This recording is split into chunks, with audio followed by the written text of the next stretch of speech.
U.S. politician Sherry Biggs just made a huge bet and filed to purchase up to $250K worth of Bitcoin. When people in Congress make bets like these, they know something that we don't. But she's not the only one. What is your current ownership of Bitcoin in terms of like portfolio percentage? I think probably 90 something percent of my net worth is Bitcoin. And how do I deal with it? 90, I don't do anything. You said 90. Yeah, 90. This was from an interview last week. That's Arthur Hayes, the billionaire who started buying Bitcoin back in 2013. What do they know? The best returns for Bitcoin have been when we... Today, we're going to cover the data and charts that are all saying Bitcoin is about to explode. Are you prepared? This is Dante Cook with Bitcoin Simply. Let's go. Why is 90% of billionaire Arthur Hayes' portfolio in Bitcoin right now? Why did politician Sherry Biggs just file to buy between $100K and $250K worth of Bitcoin? You know when the Nancy Pelosi stock tracker picks you up, things can get spicy. It's probably because she just watched this interview with Jordy Visser on CNBC. Let's check it out. I'll put my neck out on the line here and say the next time I see you, Bitcoin will be significantly higher. There's two catalysts that are happening. Last week, Bitcoin outperformed software significantly. If you go back to when the stock market started to rally, we saw breaking correlations between crude trading higher by $11, and yet the S&P 500 finished slightly up to unchanged on a Friday, and then we came in the next day. Once you kind of break those correlations between things where people think, oh, software is down, that means Bitcoin should go down. Software was down hard last week, but Bitcoin was up. And so I think we broke that correlation. But there's one important thing, and I highlighted this in a paper I wrote this weekend. We're getting into negative real rate territory. So year over year CPI is now at 3.3%. The next time we get a CPI print, you're going to have year over year CPI above where 3-month bills are.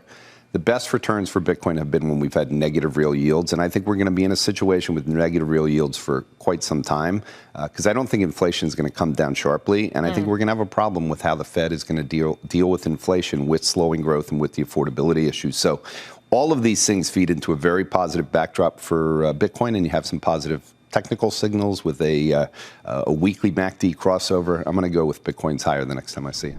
This is Bitcoin Simply. I love breaking down complex topics for the average person in a way that they can understand. When Jordy Visser says that 100% of Bitcoin's returns come after negative real yields, what does he mean by negative real yields? The term real yield comes from the difference between what you earn in risk-free assets like bonds or what he says 3-month treasury bills and what actual inflation numbers are. So if your money market pays you 5% and inflation is 2%, well then you have a real yield of 3%. But what happens if the 3-month T-bills are 3.5% and inflation is running at 4%? Well, you have a 0.5% negative real yield. And this means that every dollar that you have sitting in this money market account is actually losing you money. So advisors or other people will start to allocate your assets for you into riskier assets. Assets like Bitcoin, assets like equities. And this is why Bitcoin returns tend to explode after yields go negative. People are just seeking higher returns. Make sense? But this doesn't explain Bitcoin's run from under 70K to 78K last week. Something bigger is happening, and it's this. The increasingly fractious world and the increasing changes to the global monetary order have opened up a space for Bitcoin. And if Bitcoin could be both a store of value and a actual currency, then the price targets we've been talking about, and a Bitwise, we've been talking about, $1.3 million by 2035.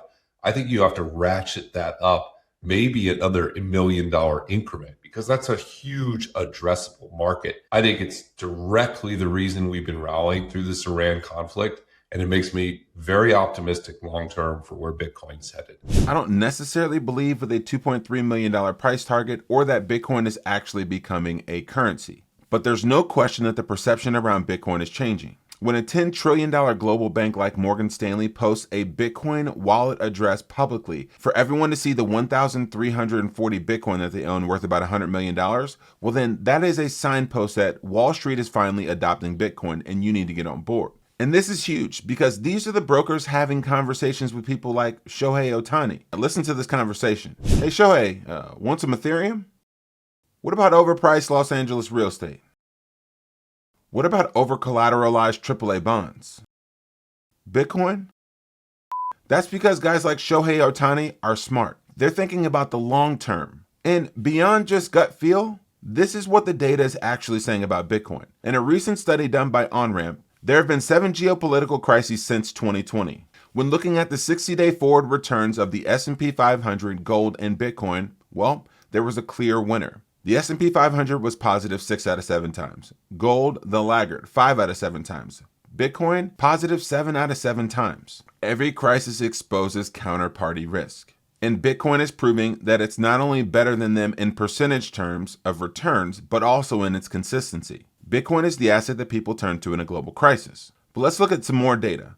This time from my friend Isaiah Douglas from Swan Private. Every time Bitcoin has had a major drawdown below its 100-day simple moving average, and then it's reclaimed it, it's been higher 90 days later, not 8 out of 9 times, every single time since 2015. A perfect track record. Here's what Isaiah says in his analysis. The 90-day median return after it claimed its 100-day simple moving average is 47%. The 180-day median is 89%. But despite what the data says, Bitcoin still has risks. I don't want to talk about quantum. I want to talk about the liquidity side, the drawdown side, Clarity Act, whatever you think is kind of, what is kind of, if anything, holding the market back or potentially something that you're worried about going forward. Yeah, the interesting thing, LG, is that Before we dive into this conversation between LG and James Lavish on Milk Road, let me tell you about a few companies that I personally use and recommend to people in Bitcoin. The first one is Ledn, because they allow you to keep the best asset. It's going up forever, Laura. And with that, you don't want to sell it for fiat dollars, which are going down in value versus scarce assets. Ledn allows people to borrow against their Bitcoin in an institutional grade way. Borrow up to 50% loan to value against your Bitcoin, meaning if you have a $1,000 Bitcoin stack that you post as collateral, you can get $500 worth of fiat in less than 6 hours in your account. It's not rehypothecated, they only work with Bitcoin. And the loans are between 9.9 and 11.49%, which is about half of what you could get with a credit card. Repay at any time with no credit checks. Go to learn.ledn.io/simply to get started. It's a product that I personally use when I don't want to sell my Bitcoin and I need cash liquidity to buy something else that's also a scarce asset. Another company that I recommend, and another tactic I recommend always, is getting a coach. Never go about learning new things alone. Coaches from the Bitcoin Way have been trained to help you learn how to keep your Bitcoin stack safe, private, and secure. Not only for you, but for you and your family members. A member of their team will get on the phone and talk you through exactly how to set up Bitcoin at your house, set up your keys so that there are multiple locations, and to make sure that your family never loses your Bitcoin stack. Schedule a free meeting with the team at thebitcoinway.com/partner/Dante-Cook. Tell them I sent you. Yeah, the interesting thing, LG, is that, years ago, I thought, well, once institutions get into this, that's it. It's going to be you're going to be left behind, and it's off to the races. The funny thing is, and this comes to what I think is the biggest risk to Bitcoin, which is just the delays of people understanding it and embracing it. And here's the funny thing is that somehow, once again, Wall Street has figured out a way to get in there before retail. And there's so much noise around Bitcoin and there's so much negativity around it in the media that by and large, we're in our little bubble over here.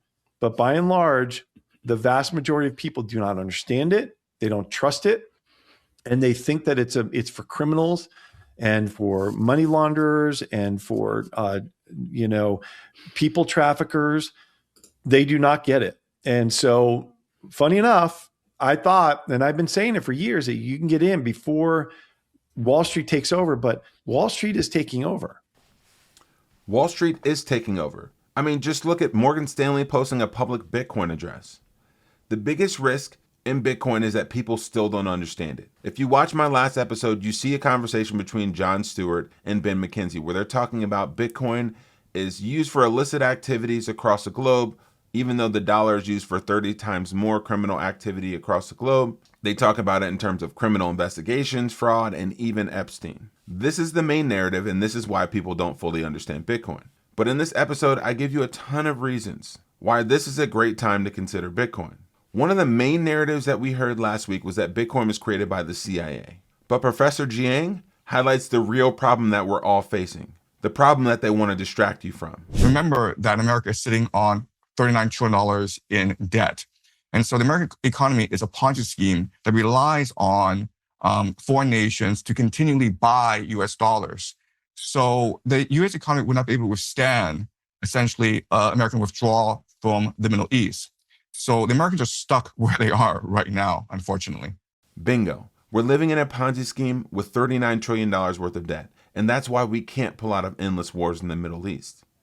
We need more people to continue to use the dollar system, which is being weaponized against them more and more frequently. That's the real problem, and everyone knows it. How will you protect yourself when yields go negative? Will you trust the data that when Bitcoin reclaims its 100-day simple moving average, it goes up on average 42 to 90% over the next 180 days? Will you trust the fact that the data says that when there's geopolitical crises, Bitcoin goes higher? This isn't just YouTube speak, it's the actual data. And you won't find this kind of information anywhere else because we keep it real and we bring you the alpha.